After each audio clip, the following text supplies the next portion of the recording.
नमस्कार दोस्तों, आपका बहुत बहुत स्वागत है मेरे इस नए वीडियो में। आज हम बात करने वाले हैं कि जब आपका विजिटर वीज़ा हो, चाहे वर्क परमिट हो, स्टूडेंट वीज़ा हो या पीआर हो, वो अप्रूव हो जाता है और आपके लिए जो पासपोर्ट सबमिशन का रिक्वेस्ट आ जाता है, तो आपको किस स्टेप को फॉलो करते हुए अपने पासपोर्ट को सबमिट करना है और अपना वीज़ा को स्टैम्प करवाना है। तो इस वीडियो में हम कवर करेंगे सबसे पहले पासपोर्ट सबमिशन रिक्वेस्ट आती है, किस तरह से हम अपॉइंटमेंट बुक करेंगे या फिर पिकअप बुक करेंगे, वन वे या टू वे कुरियर सर्विस को अवेल करेंगे और फाइनल डिसीजन एनवलप जब हमारे घर पे आता है उसके बीच के सारे tracking updates one by one जो वीज़ा एप्लीकेशन सेंटर से वीएफएस के द्वारा हमें मिलते हैं, उस पूरे प्रोसेस को हम डिटेल में समझने वाले हैं। तो चलिए चलते हैं हमारे कंप्यूटर स्क्रीन की तरफ और समझते हैं इस प्रोसीजर। सो दोस्तों, जैसा कि हमने बात किया कि आज हम डिस्कस करने वाले हैं पासपोर्ट सबमिशन फॉर स्टैंपिंग। सो इसका कंप्लीट प्रोसीजर आज हम समझने वाले हैं और सबसे पहले शुरुआत करते हैं पासपोर्ट सबमिशन लेटर से। सो जैसा कि आप सबको पता है कि चाहे स्टूडेंट वीज़ा हो या वर्क परमिट हो या स्पाउस वीज़ा हो, डिपेंडेंट वीज़ा हो, विजिटर वीज़ा हो या फिर परमानेंट रेजिडेंसी की एप्लीकेशन हो, ये सभी एप्लीकेशन के केस में जब आपकी एप्लीकेशन अप्रूव हो जाती है तब आता है आपके लिए ये एक सिंगल पेज का PDF passport submission request letter. और ये पासपोर्ट सबमिशन रिक्वेस्ट लेटर के रेफरेंस पर आपको अपना पासपोर्ट है वो कैनेडियन एम्बेसी में सबमिट कराना होता है वीज़ा स्टैंपिंग के लिए। अब बात करते हैं, जैसे ही आप आगे बढ़ेंगे तो सबसे पहला स्टेप जो इसमें होता है दोस्तों वो होता है VFS ग्लोबल के अंदर में हमें अपॉइंटमेंट बुक करना होता है। VFS ग्लोबल दरअसल एक थर्ड पार्टी एजेंसी है जो कि इंडिया में कैनेडियन एम्बेसी के बिहाफ में सारी एप्लीकेशन प्रोसेस करती है। आपका चाहे बायोमेट्रिक कलेक्शन हो या आपका पासपोर्ट कलेक्ट करके कनाडा एम्बेसी भिजवाना हो और वहाँ से स्टैंप होने के बाद में आपके घर तक पहुँचाना हो, तो ये पूरा प्रोसीजर जो है वो टेक ओवर किया जाता है या टेक केयर किया जाता है VFS ग्लोबल के द्वारा। तो सबसे पहले हमें VFS ग्लोबल की साइट पे जाकर के हमारा अपॉइंटमेंट बुक करना होता है। तो सबसे पहले मैं ले चलता हूँ आपको VFS ग्लोबल के इस लिंक पर। जैसे ही मैंने यहाँ पे क्लिक किया, आप देख सकते हैं इस तरह का एक वेब फॉर्म मेरे सामने खुल के आ जाता है। ये वेब फॉर्म मेरे सामने खुल के आ गया है। मुझे यहाँ पे सबसे पहले प्रोसीड पे क्लिक करना है। सो यहाँ पर सबसे पहले आपको अपना मोबाइल नंबर डालना है, तो मैंने अपना नंबर डाला और वेरिफिकेशन कोड यहाँ पर एंटर करना है, जो ह्यूमन इंटरफेस वेरिफिकेशन कोड है जिसे कैप्चा भी कहते हैं। उसके बाद में आपको वन टाइम पासवर्ड पे क्लिक करना है।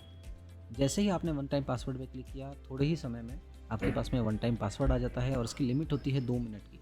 इसी टाइमिंग में आपको वन टाइम पासवर्ड यहाँ पे एंटर कर देना है। सो यहाँ पे मैंने मेरा वन टाइम पासवर्ड डाल दिया और अब यहाँ पर ये आपके सामने ऑप्शन आया है चूज़ योर ऑप्शन। इसके अंदर में देखिए यहाँ पर आपको दिखा रहा है two way courier service for passport submission, appointment for passport submission at visa centre और रिफंड रिक्वेस्ट। अब दरअसल दोस्तों होता क्या है, यहाँ पे 3 तरह के ऑप्शन होते हैं। जब आप अपना पासपोर्ट सबमिट कराना चाहते हैं स्टैंपिंग के लिए, तो वहाँ पे 3 तरह की सर्विस होती है। एक होती है टू वे कुरियर सर्विस, एक होती है वन वे कुरियर सर्विस और एक होती है VFS सबमिशन। इसमें क्या होता है, टू वे कुरियर सर्विस में मान लीजिए ये आपका घर है, होम है, ये आपका वीज़ा एप्लीकेशन सेंटर VFS का है और ये कनाडा की एम्बेसी है। सो उस केस में क्या हो गया, टू वे कुरियर सर्विस में ब्लू डार्ट कुरियर को वीज़ा एप्लीकेशन सेंटर VFS वाले बोलते हैं कि आप कस्टमर के घर से पार्सल पिकअप कीजिए पासपोर्ट को और वहाँ से पिक कराते हुए ये अपने थ्रू होते हुए कनाडा एम्बेसी भेजते हैं। और जब आपका पासपोर्ट पिकअप स्टैंप हो जाता है तो दोबारा इनके ऑफिस से होते हुए दोबारा से वो आपके घर पे डिलीवर कराते हैं। इसका मतलब home to home delivery option आपको टू वे कुरियर सर्विस में मिलता है।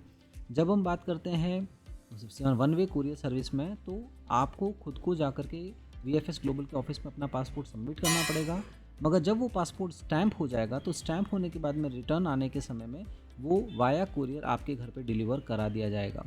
उसके बाद जो VFS ऑफिस की सर्विस है उसमें आप VFS ग्लोबल के ऑफिस में अपना पासपोर्ट सबमिट करेंगे, VFS उसे कनाडा एम्बेसी भेजेगा। जब वो स्टैंप लग के आ जाएगा डिसीजन एनवलप, तो फिर आपको दोबारा से VFS ग्लोबल के ऑफिस जाके वो कलेक्ट करना होता है। सो ये 3 तरीके से सर्विस को अवेल किया जा सकता है। जो यहाँ पर यदि आप देखेंगे, जो फर्स्ट ऑप्शन दिखा रहा है टू वे कुरियर सर्विस, ये टू वे कुरियर सर्विस दरअसल ये वाली सर्विस है। बाकी दोनों सर्विसेज वन वे कुरियर या VFS ऑफिस की सर्विस अवेल करने के लिए आपको ये सेकंड वाला ऑप्शन सेलेक्ट करना होता है, जो कि यहाँ पे है आपके सामने। मैंने ऑलरेडी टू वे सेलेक्ट कर लिया, इसलिए ये आगे बढ़ चुका है। यदि मैंने नहीं किया होता तो वो सेकंड ऑप्शन पे आपको दिखाता। अब यहाँ पर आप देखिए ये ऑप्शन बता रहा है passport submission for permanent resident application, passport submission for temporary resident और passport submission for permanent resident travel document. अब दरअसल होता क्या है, PR वगैरह है तो फर्स्ट में आएगा, आपका स्टूडेंट परमिट है, वर्क परमिट है या फिर आप TRV in the sense visitor visa है तो आपको लिए ये टेम्प्रेरी रेजिडेंट वीज़ा के अंदर में आपका आएगा। और थर्ड आता है passport submission for permanent resident travel document. ये आपका पीआर आने के बाद में जब आप इंडिया में आएंगे तो रिन्यूअल आपका ट्रैवल डॉक्यूमेंट के लिए जब आप पासपोर्ट पे भेजेंगे तो इस कैटेगरी में आता है। सो मान लीजिए मेरा वर्क वीज़ा है तो मैं यहाँ पे क्लिक करता हूँ टेम्परेरी रेजिडेंट वीज़ा। अब नंबर ऑफ़ एप्लीकेंट, अब आपके कितने एप्लीकेंट्स हैं उसके अकॉर्डिंगली आप यहाँ पे सिलेक्शन ले सकते हैं। जो कि मेरे केस में सिर्फ एक ही एप्लीकेंट है तो एक, 3 एप्लीकेंट होंगे तो 3। अब pin code for passport selection, देखिए दोस्तों यहाँ पे एक इंपॉर्टेंट चीज़ है, चूँकि मैंने 2 वे कुरियर सर्विस लिया है तो यहाँ पर मुझे पिन कोड डालना होगा। मान लीजिए मैं मेरे घर का पिन कोड डालता हूँ, check avail if pin code is serviceable. So यहाँ पर पिन कोड सर्विसेबिलिटी मैंने चेक की। अब यहाँ पे मुझे मेरा कंप्लीट एड्रेस डालना है। जैसे ही मैं मेरा कंप्लीट एड्रेस डालूँगा और यहाँ पर इस सेक्शन में, नीचे वाले सेक्शन में मैं अपना जो पासपोर्ट कलेक्शन लेटर जो आया है उसे अटैच कर दूँगा। तो उसके बाद में यहाँ पे एक पेमेंट का ऑप्शन आएगा। सो मुझे अपना एड्रेस फिल करना है और यहाँ पर मेरा जो पासपोर्ट कलेक्शन लेटर है वो अपलोड करना है। जैसे ही मैं अपलोड करूँगा मेरे सारे क्रेडेंशियल डाटा जो है वो उस लेटर के थ्रू ऑटोमेटिकली ये फॉर्म फिल कर लेगा, फैच कर लेगा और उसके बाद में मुझे पेमेंट टैब पे लेके जाएगा जहाँ पर मुझे पेमेंट करना होगा। सो अब हम दोबारा से एप्लीकेशन के फ्रंट पेज पे आ चुके हैं। वेब फॉर्म का फ्रंट पेज खोलते हैं और अब हम ट्राई करते हैं एप्लीकेशन सबमिट करने का, जिसमें हम ऑप्शन सेलेक्ट करेंगे VFS अपॉइंटमेंट का। तो दोबारा से मैं अपना मोबाइल नंबर डाल देता हूँ और यहाँ पे मैं डालता हूँ अपना वेरिफिकेशन कोड। जैसे ही मैं वन टाइम पासवर्ड रिक्वेस्ट करूँगा, सबमिट करूँगा, फिर मेरा सिलेक्शन लेना है मुझे VFS का सेंटर का। सो यहाँ पे मैंने वन टाइम पासवर्ड डाल दिया। सो दोस्तों लास्ट टाइम हमने सेलेक्ट किया था 2 वे कुरियर सर्विस और उसके बारे में जाना था। अब हम पकड़ते हैं application for passport submission at visa centre. So यहाँ पे अब वीज़ा की कैटेगरी पूछ रहा है तो मैं सेलेक्ट करूँगा passport submission for temporary resident visa. उसके बाद कौन सी लोकेशन पे हमने एनरोल किया था बायोमेट्रिक के लिए, तो अहमदाबाद, और कौन सी लोकेशन पे आप अपना पासपोर्ट सबमिट करना चाहते हैं। सो अगर आपकी लोकेशन चेंज हुई है तो आप दूसरा VFS भी सेलेक्ट कर सकते हैं, मेरे केस में Ahmedabad. Number of applicant 1। So यहाँ पे अब आपसे पेमेंट या एड्रेस की डिटेल नहीं मांगेगा। यहाँ पर सिंपली आपको अपलोड करना है अपना पासपोर्ट सबमिशन रिक्वेस्ट लेटर। वहाँ से ही आपकी डिटेल को फैच कर लेगा और सिंपली फॉर्म को सबमिट कर देना है। इतना ही आपको इस केस में करना होता है जबकि आप विज़िट करके अपना पासपोर्ट सबमिट करने जा रहे हैं तो। सो जैसे कि पहले मैंने 2 वे कुरियर का फॉर्म भर के आपको दिखाया कैसे आप उसको फिल कर सकते हैं। उसके बाद में हमने देखा कि यदि हमें VFS के ऑफिस में हमारा पासपोर्ट सबमिशन का ऑप्शन लेना है तो हम कैसे अपॉइंटमेंट रिक्वेस्ट कर सकते हैं। सो जैसे ही आप वेब फॉर्म सबमिट करते हैं, मैं आपको दिखाता हूँ, यहाँ पर आपको इस तरह से कन्फर्मेशन ऑफ अपॉइंटमेंट मिलता है ये। सो यहाँ पर आप देख सकते हैं इस तरह से आपके पास में कन्फर्मेशन ऑफ अपॉइंटमेंट का एक ईमेल आता है जहाँ पे time of appointment, date of appointment और उसका जो अपॉइंटमेंट टाइप है वो लिखा रहता है पासपोर्ट सबमिशन। यहाँ पर आपको उसका एड्रेस मिल जाएगा, कहाँ पे आपको जाना है। वीज़ा VFS ग्लोबल सेंटर का जो एड्रेस है वो यहाँ पे आपको देखने को मिल गया और कौन कौन से डॉक्यूमेंट आपको लेने हैं, जिसमें print out of this email, original passport, passport submission letter, signed copy of consent form और any other document advised by IRCC। इसको हम जो है दोबारा से आगे जाके समझेंगे। अब देखिए दोस्तों, हमने वेब फॉर्म फिल किया, हमारे पास कन्फर्मेशन ऑफ अपॉइंटमेंट आ गया। सो ये कन्फर्मेशन ऑफ अपॉइंटमेंट यूजुअली 1 से 2 घंटे के अंदर में आ जाता है, इवन उससे पहले ही आ जाता है। उसके बाद में आता है आपका प्रिपेयर योर विजिट। अब जैसा कि मैंने उस मेल में भी डॉक्यूमेंट मेंशन किया है, ओरिजिनल पासपोर्ट आपको चाहिए, आपको सबमिशन लेटर चाहिए, आपको अपॉइंटमेंट कन्फर्मेशन का जो ईमेल आया उसका एक प्रिंट आउट चाहिए रहेगा, आपको कंसेंट फॉर्म की कॉपी चाहिए रहेगी। उसके बाद जो अदर डॉक्यूमेंट वहाँ पे मेंशन किया गया था वो अदर डॉक्यूमेंट होता है VFS कुरियर फॉर्म। सो दोस्तों, अगर आप विजिट कर रहे हैं और विजिट करने के बाद में जब आप पासपोर्ट सबमिट कर रहे हैं और आप ये चाहते हैं कि जो रिटर्न पासपोर्ट है वो सीधा आपके घर पे आ जाए, आपको कलेक्ट करने के लिए VFS नहीं जाना है, तो यहाँ पे आपको VFS का कुरियर फॉर्म साइन करके देना पड़ेगा। और अगर आप चाहते हैं कि आप उनके ऑफिस से ही पासपोर्ट कलेक्ट करें तो उस केस में आपको VFS का कुरियर फॉर्म साइन करके देने की आवश्यकता नहीं होती है। एक बारी मैं आपको एक कुरियर फॉर्म दिखा देता हूँ किस तरह का होता है ये।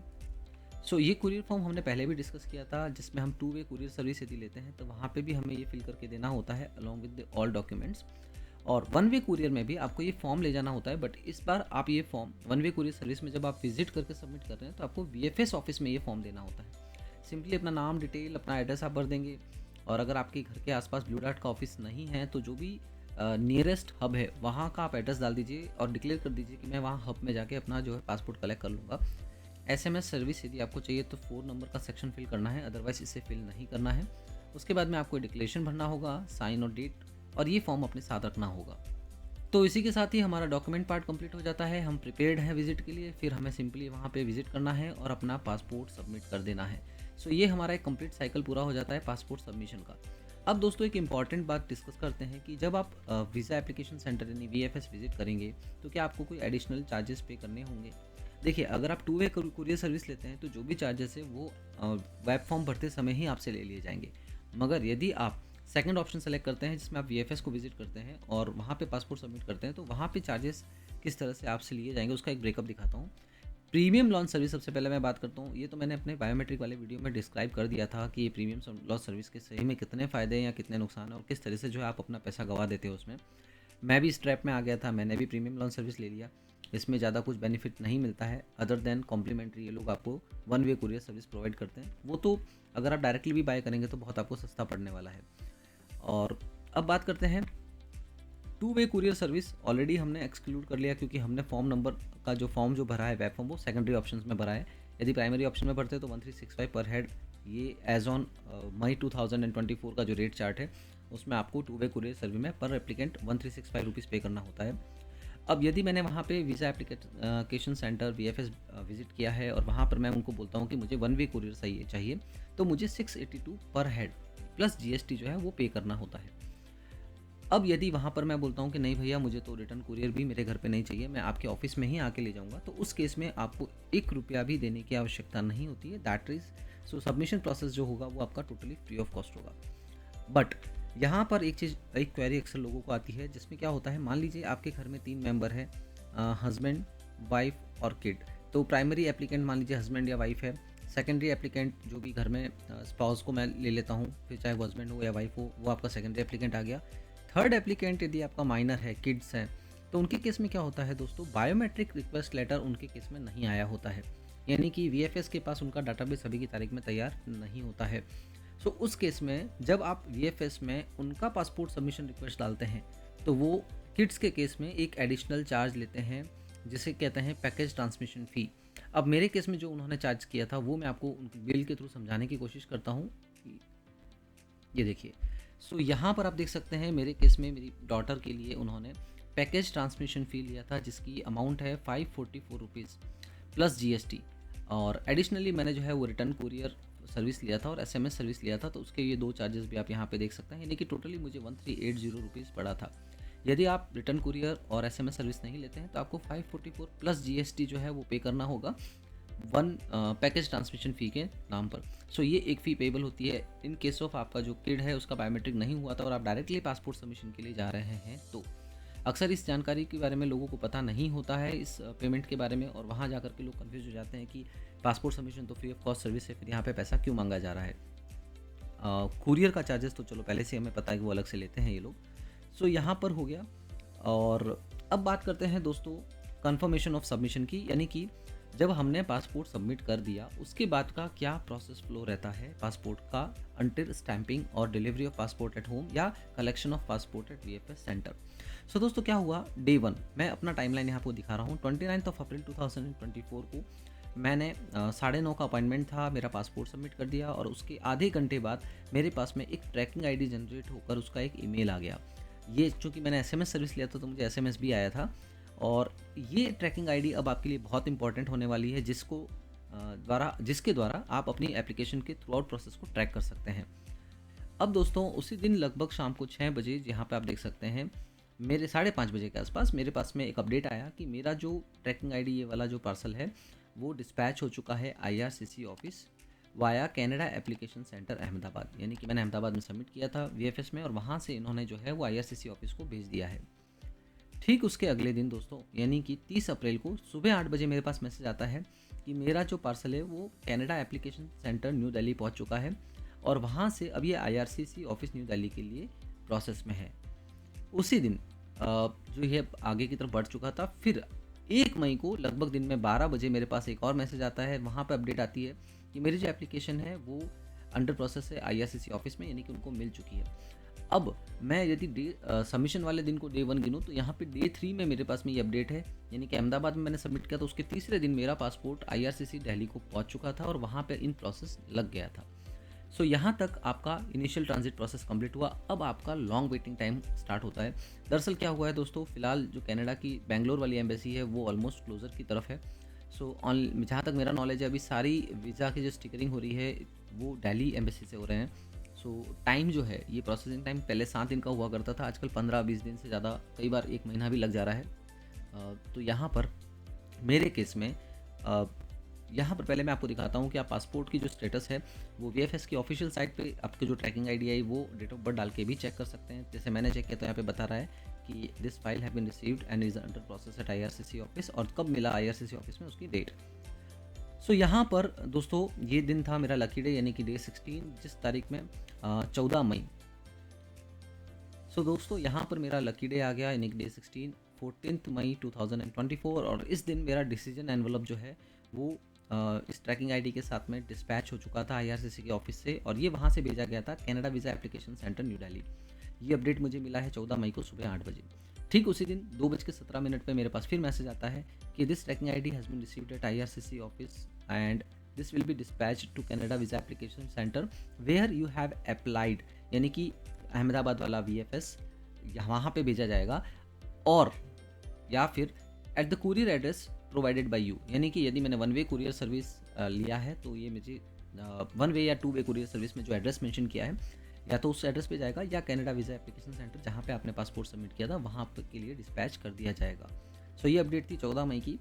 ठीक उसी दिन दोस्तों लगभग 2:30 बजे ही, यानी कि 5 से 10 मिनट बाद ही मेरे पास एक और अपडेट आता है, और उसमें से बताता है कि ये जो आपका ट्रैकिंग आईडी का जो डिसीजन एनवलप है वो Canada visa application centre new Delhi से डिस्पैच हो गया है, और उसकी जो प्लीज़ यूज़ ट्रैकिंग आईडी और airway bill number provided to track the shipment. अब दोस्तों यदि आप एयरवे बिल नंबर खोजेंगे तो आपको कहीं पर भी यहाँ पर देखने को नहीं मिलेगा। इस प्रोसेस में आपको कहीं पर भी एयरवे बिल नंबर प्रोवाइड नहीं किया जाता है, बट ये जो रेफरेंस ट्रैकिंग नंबर आपको दिया जाता है, यही ट्रैकिंग नंबर आप ब्लू डार्ट सर्विस की वेबसाइट पे यूज़ करते हुए अपने पार्सल को ट्रैक कर सकते हैं। तो ये एक बहुत अच्छी बात है। सो अब मैं आपको दिखाता हूँ इसी ट्रैकिंग आईडी को यूज़ करते हुए किस तरह से मैंने ब्लू डार्ट की वेबसाइट पे अपनी जो पासपोर्ट है उसको ट्रैक किया। सो यहाँ पर आप देख सकते हैं मैंने ब्लू डार्ट की वेबसाइट ओपन कर दी है, और इस वेबसाइट पे आपको रेफरेंस नंबर पे क्लिक करना है, ना कि एयरवे बिल नंबर पर। यहाँ पर आप देख सकते हैं ये रेफरेंस नंबर पे आपको क्लिक करना है। सो मैंने रेफरेंस नंबर पे क्लिक किया और यहाँ पर मेरा अपना जो रेफरेंस नंबर था फाइल का वो डाल दिया। उसके बाद जब मैं गो पे क्लिक करूँगा तो यहाँ पर आप देख सकते हैं मेरा पासपोर्ट का जो मूवमेंट है उसका अपडेट मेरे पास में आया। सो इस तरीके से आप अपने पासपोर्ट को ट्रैक कर सकते हैं, कहाँ पहुँचा, क्या स्टेटस है। आपके पास एयरवे बिल नंबर नहीं आता है तो आपको सिंपली रेफरेंस नंबर को इस्तेमाल करते हुए ब्लू डार्ट की साइट पे आप अपनी फ़ाइल को ट्रैक कर सकते हैं। सो ये एक पूरा मेथड मैंने आपको दिखा दिया यहाँ पर। ये पूरा एंड टू एंड प्रोसीजर है, कैसे आपको अपॉइंटमेंट बुक करना है, कैसे पासपोर्ट सबमिट करना है, और किस तरह से आखिर में आपको पासपोर्ट डिलीवर होता है। सो ये पूरी एक एक्साइटिंग जर्नी है जिसे मैंने आपको अच्छे से समझाने की कोशिश करी है। सो अगर आपको ये मेरा वीडियो पसंद आया दोस्तों तो लाइक सब्सक्राइब ना करना। सो अगर दोस्तों आपको मेरा ये वीडियो पसंद आता है तो लाइक और सब्सक्राइब जरूर कीजिएगा, और कमेंट करना बिल्कुल ना भूलें।